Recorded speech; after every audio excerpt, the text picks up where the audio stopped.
Welcome back sa Giant TV. Samahan niyo akong panoorin ang mga nagbabagang balita.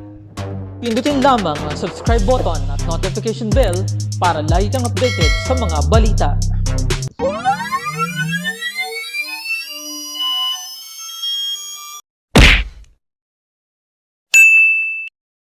May reaksyon na po ang palasyo ng Malacanang kaugnay pa rin sa sinasabing pamumulitika raw ni Pangulong Rodrigo Duterte sa gitna pa rin ng pandemya. Pa rin itinanggi ng Malacanang na namumulitika si Pangulong Rodrigo Duterte sa gitna ng pagharap ng bansa sa COVID-19 pandemic. Sila kasi mga pagtitipong nilaluhan ng Pangulo kamakailan, makailang beses itong nagpahiwatig ng pagpostura niya sa kanyang kalyado at si Senador Bongo bilang susunod na presidente ng bansa. Sa isang pagkataon na tinawag ng Pangulo si Go bilang presidente. Habang kahapon naman o nung isang araw sa Negros Oriental ay iyon itong gusto raw ni Senator Bongo na maging presidente ng bansa. At ito nga dahil may mga lumulutang na mga tandem-tandem ng panig ng administrasyon Bongbong Dirag gaya ng Go Duterte o yung tandem di umano ni Senator Go at Pangulong Duterte na kandidato bilang vice-presidente o kaya yung Bongbong Job, yung isda, yung Inday Sara Duterte. O ako, yung at least solo naman, itong anak ni Pangulong Duterte na si Davao City Mayor Inday Sara Duterte Carpio bilang kandidato sa pagka-presidente. At meron pa mang inendorso rin ng ilang miyembro ng PDP laban nga. So talagang medyo nagkakahugis, nagkakakulay politika yung mga ilang mga issue na ngayon. So bagay na itinanggi naman nga ng Malacanang na namumulitika raw si Pangulong Duterte. Reasons why Manny Pacquiao is not my president. Well, first of all, Sara Duterte only. Since she's not running, then I'm not gonna force her, right? Then there's Senator Bongo, who also doesn't want to run. So what am I to do then? But I'm still not gonna vote for somebody who doesn't believe in the LGBTQIA community and their rights. Can't really stand with that. I'm also not gonna stand for somebody who is an absentee senator, because no amount of his work in helping other places, because I don't know of any help he sent to Carmen Surgado Sur except for a tabletop calendar with his face on it. And that's not exactly what we need right now. And next, I cannot stand with somebody that I just don't believe in. I mean, you can be a senator, sure, but if I'm going to trust the future of my son and my future in your hands as the president of the Philippines, I'm so sorry, sir. Count me out. I'm just gonna inherit whoever wins, but I hope it's not you. I guess I can tell you about my choices because I'm not a political vlogger or blogger. I'm just a normal person. And somebody like me who's actually been very active in the communities that I'm passionate about, like in Butuan City and Carmen Surigao del Sur, I am a testament of what type of people actually sends us help. Senator Bongo has been helping Butuan City, to be honest. And nobody covers that or talks about it because it's the truth. Nobody talks about what the president is doing or the agencies or Senator Bongo because the media just doesn't like them. And then the fact that he has actually sent help. 3 million pesos to be exact in COVID response here in Carmen Surigao del Sur. So I don't blame people if they want him to run for president because honestly, if not Sara Duterte, then he'd be a very good second choice. But that's about that. Alam mo, I promise the Filipino people 3 things. Whether you were for me or not, that's beside the point at this time. Wala na yun. I am not due for re-election. I just want to be here to assure you that we can be together if there is really this purpose of, its sense of purpose in doing it. I must have that sense of duty to continue with the governance at anong mai-contribute ko. Whether I get to live ngayon o bukas o hanggang magsama tayo before or at the end of my term. What you can assure what I can assure you, and you can be assured of along the way, tatrabaho talaga ako para sa tao. Alam ninyo yan. And maliit lang ako na politiko, small time lang. I just don't know why I'm here now. Pero bahala na tayo mag-intindi ng it's really something of a destiny. Or, hindi na kailangan magyabang kung bakit manalo ako. It's not a thing that really you can sigip ka kayabang-yabang. Nandiyan ka na, so sabihin ko ngayon, hanggang dito lang ako. I will not talk about it anymore. Politics. But I'd like just to move forward at ganito. I went there sa military camp to thank the soldiers because of their sacrifice. Some of them died. I awarded the wounded guys medals and all, and offered really to spend more money for those who lost their limbs, lost an arm, an entire arm. Naawa ako sa mga sundalo natin.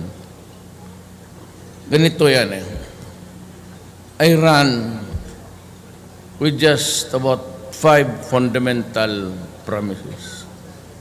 And I swear to God, talagang totohanin ko yan. I will stop corruption. Now I know that there is a separation of powers. May kanya-kanya tayong pamaraan. I don't know what, either for an evil intent or for good, something goes wrong. Hindi ako makialam sa other departments. That's what I gave my assurance to Bebot. Hindi ako makialam sa inyo. There will never be a time that I will ask something from you, personal o for a gratification somewhere sa governance. Basta ako yung hingiin ko yung budget, and do not expect me to be calling you. Kasi ako naman, having been a mayor, pag gusto ninyo, ibigay ninyo sa akin, ibigay ninyo. Pag wag, I operate within the boundaries that they have set for us financially sa patakbo ng gobyerno. Dito sa akin, I just fired the entire cabinet sa urban poor. You know, I do not mind people going out of the country, but at least show me something if it's under an office, an agency under me. Pakitain mo naman ako ng produkto. But I will not be a silent header na basta na lang kung anong gawin nyo for the sake that there is money, and every time there is a convention, a seminar around the world, and it is happening every day, and we get to be invited in all of these things because we are a member of the entire League of Nations, or at least the United Nations. But kung lahat ng taga-executive department, lahat na lang tatanggapin yung mga invitasyon na yun, mauubos ang pera ng gobyerno. And itong talagang what got my goat was this.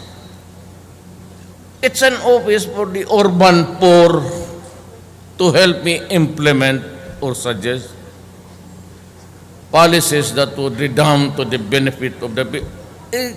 Lahat tayo, even sa law school, even in our dreams when we were young, we always wanted to help our government.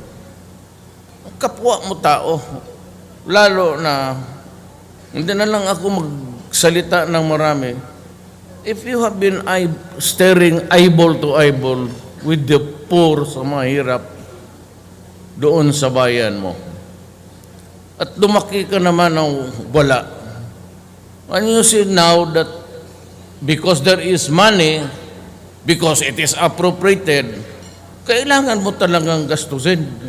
And you do it by traveling, what?